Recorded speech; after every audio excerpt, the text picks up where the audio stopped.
ബിഷപ്പുമാരുടേത് ദുർബല പ്രതികരണം. ശ്രീ ഷൈജു ആന്റണി എഴുതുന്നു. സഭയിലെ കന്യാസ്ത്രീകളുടെ സംരക്ഷണം പോലും ഉറപ്പാക്കാൻ തക്ക ക്രൈസ്തവ ധീരത കാണിക്കാനാവില്ലെങ്കിൽ ഈ ഉദ്യമം ഉപേക്ഷിച്ചു പോകണം. ഇന്നലെ കന്യാസ്ത്രീയുടെ ഭവനത്തിലെത്തിയ CBCI പ്രസിഡന്റ് മറാൻഡ്രൂസ് താഴത്ത് കാപട്യം നിറഞ്ഞ സ്റ്റേറ്റ്മെന്റ് ആണ് പറഞ്ഞത്. BJPയെ ഞാൻ കുറ്റം പറയില്ല, എന്നാൽ തീവ്രവാദം അവസാനിപ്പിക്കണം പോലും. ഇപ്പോഴും ബജ്റംഗ് ദൾ എന്ന പേര് പറയാൻ മടിക്കുന്ന ബിഷപ്പുമാർ എന്താണ് പേടിക്കുന്നതെന്ന് വ്യക്തമാക്കണം. മറാൻഡ്രൂസ് മെത്രാൻ CBCI പ്രസിഡന്റായ ശേഷം ഇന്ത്യയിൽ ക്രൈസ്തവർക്കെതിരെ 672 ആക്രമണങ്ങൾ നടന്നു. പലതും നേരിട്ടുള്ള ആക്രമണങ്ങളായിരുന്നു. അനേകം ദേവാലയങ്ങൾ തകർക്കപ്പെട്ടു. വൈദികരും കന്യാസ്ത്രീമാരും നിരന്തരം ആക്രമിക്കപ്പെടുന്നു. എന്നിട്ടും ആൻഡ്രൂസ് മെത്രാന് ഇനിയും നേരം വെളുത്തിട്ടില്ല. എറണാകുളത്തെ മെത്രാപ്പോലിത്തൻ വികാരി മാർ ജോസഫ് പാംബ്ലാനിക്കും ബജ്റംഗ് ദൾ ആരാണെന്നറിയില്ല. പ്രിയപ്പെട്ട ബിഷപ്പുമാർ, പെരുമ്പാവൂരിലെ പുല്ലുവഴി വരെ ഒന്ന് പോകണം.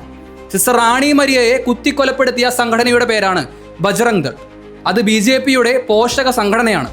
2 കൊല്ലം മുമ്പ് ട്രെയിനിൽ കന്യാസ്ത്രീകൾ ആക്രമിക്കപ്പെട്ടിരുന്നു. അന്ന് നിങ്ങൾ ദുർബല പ്രതികരണം നടത്തി. പിന്നീട് ജബൽപൂരിൽ വൈദികർ ആക്രമിക്കപ്പെട്ടു. എന്നിട്ടും നിങ്ങൾക്ക് ആത്മരോഷം ഉണ്ടായില്ല. വീണ്ടും വീണ്ടും ക്രൈസ്തവർ ആക്രമിക്കപ്പെടുകയാണ്. മെത്രാന്മാർ ക്രൈസ്തവ ധീരത കാണിക്കണം. ആയിരക്കണക്കിന് രക്തസാക്ഷികൾ ചോര കൊടുത്ത് പടുത്തുയർത്തിയ വിശ്വാസത്തിന് മുന്നിൽ നട്ടെല്ല് നിവർത്തി നിൽക്കാനാവണം. അല്ലാതെ മുട്ടിലെഴയരുത്, കുമ്പിട്ട് നിൽക്കരുത്, ചെരുപ്പ് നക്കരുത്. അതിന് സാധിക്കുന്നില്ലെങ്കിൽ കഴുത്തിൽ കിടക്കുന്ന കുരിശുമാല ഉപേക്ഷിക്കണം. കാരണം ക്രൂശിതനെ നിങ്ങൾ അപമാനിക്കുകയാണ്.